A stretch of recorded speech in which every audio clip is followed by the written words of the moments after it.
Hello, എല്ലാവർക്കും നമസ്കാരം.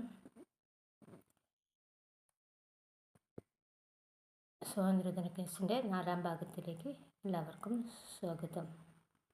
ആദ്യത്തെ ക്വസ്റ്റ്യൻ, ഓൾ ഇന്ത്യ ഖിലാഫത്ത് കമ്മിറ്റിയുടെ പ്രസിഡന്റ് ആരായിരുന്നു? ഉത്തരം മഹാത്മാഗാന്ധി. ജാലിയൻ വാലാബാഗ് കമ്മിറ്റിയെപ്പറ്റി അന്വേഷിച്ച കമ്മീഷൻ ഏത്? ഉത്തരം ഹണ്ടർ കമ്മീഷൻ. നിസ്സഹകരണ പ്രസ്ഥാനം പിൻവലിക്കാൻ കാരണമായ സംഭവം ഏത്? ഉത്തരം ചൗരി ചൗര സംഭവം. ഇന്ത്യയിലെ പുതിയ ഭരണ പരിഷ്കാരങ്ങളെക്കുറിച്ച് അന്വേഷിക്കാൻ നിയോഗിച്ച കമ്മീഷൻ ഏത്?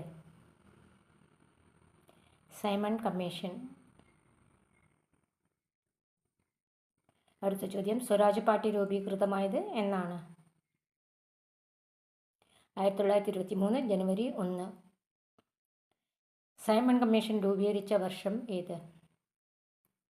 1927. സൈമൺ കമ്മീഷനെതിരെ ഇന്ത്യയിൽ ഉയർന്ന മുദ്രാവാക്യം? Simon go back. ബർദോളി സമരത്തിന് നേതൃത്വം നൽകിയതാര്? ഉത്തരം സർദാർ വല്ലഭായ് പട്ടേൽ. ബർദോളി സമരത്തിന് ശേഷം വല്ലഭായ് പട്ടേലിന് സർദാർ എന്ന പേര് നൽകിയതാരാണ്? ഉത്തരം ഗാന്ധിജി. ബ്രിട്ടീഷ് ഭരണത്തിനെതിരെ ഗാന്ധിജി നയിച്ച രണ്ടാമത്തെ ജനകീയ പ്രക്ഷോഭം ഏത്? സിവിൽ നിയമലംഘന പ്രക്ഷോഭം. Thanks for watching.